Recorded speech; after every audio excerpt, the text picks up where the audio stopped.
पशुपति व्रत की महत्वता दर्शाई। अब पशुपति व्रत को समझ लेना। कई माताएं गलती करती हैं, कई माताएं व्रत को नए नए तरह से करती हैं। कोई कुछ बताता है, कोई कुछ बताता है, कोई कुछ बताता है। उस व्रत को आप समझ लीजिए, पशुपति व्रत। पशुपति व्रत 5 सोमवार का होता है। कितने सोमवार होते हैं अच्छे से समझ लेना। 5 सोमवार का व्रत है। आज अष्टमी का दिन आप लोग अच्छे से समझ लोगे तो आपको फिर कोई ये नहीं होगा कि मैंने व्रत करा और मेरा काम क्यों नहीं हुआ। उसमें अपने को अपनी गलती छांटना है कि गलती कहां हो रही। पशुपति व्रत 5 सोमवार का होता है। बीच में किसी सोमवार पर यदि एकादशी पड़ जाए या कोई तीज पड़ गई या कोई त्योहार पड़ गया, कोई नवरात्रि का व्रत कर रहे हो या कोई त्योहार का व्रत कर रहे हो या कोई तिथि का व्रत कर रहे हो और उस दिन सोमवार पड़ गया, अब आपने विचार करा कि मेरा पशुपति का भी व्रत है और साथ में तीज का भी व्रत है, तो कौन सा व्रत करूं मैं। तो उस समय पर आपको पशुपति व्रत छोड़ देना चाहिए। फिर आप तीज का व्रत कर लो या चतुर्थी का करती हो तो चतुर्थी का करो, छठ का करती हो तो छठ का करो, नवरात्र के व्रत करती हो तो नवरात्र के करो। 5 व्रत पशुपति होते हैं।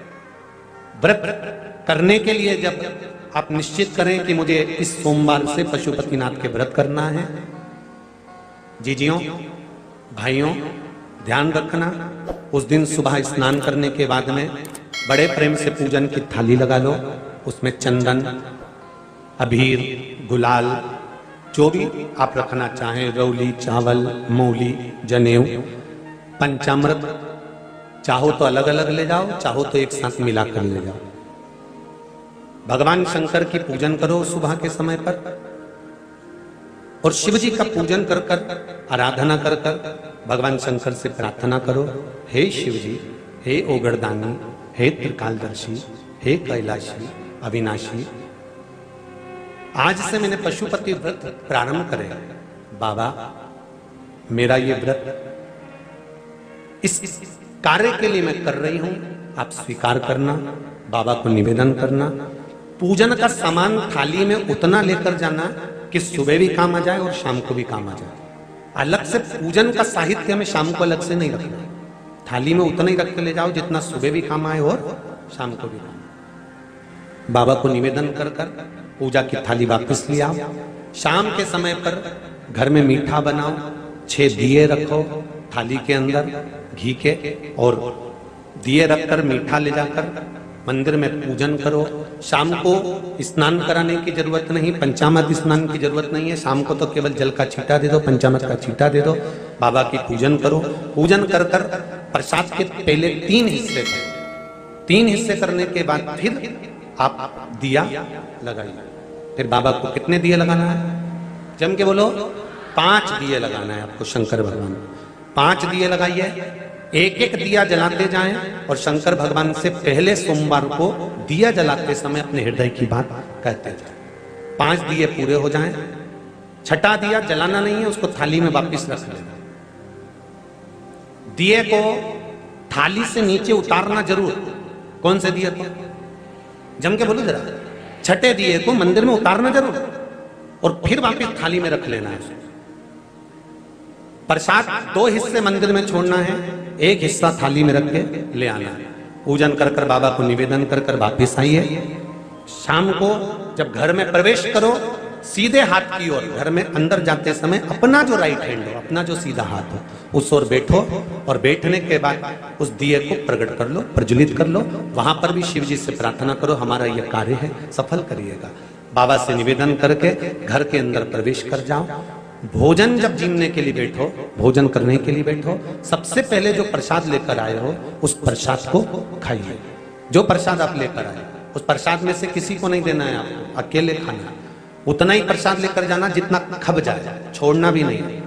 सबसे पहले प्रसाद खाइए, उसके बाद में भोजन करिए। इस व्रत में सुबह आप फलहार कर सकते हो, शाम को भोजन कर सकते हो। भोजन में ये जरूरी नहीं है कि मीठा ही खाना है, नमकीन भोजन भी कर सकते हो। बस मीठा कब खाना है? जब प्रसाद का 1 हिस्सा लेकर आओ तो वो 1 हिस्सा आप खाओ। उसके बाद में जब भोजन करो तो नमक का करो, कोई मना नहीं, मिर्ची का करो, पर उसमें दिखावा ना करो।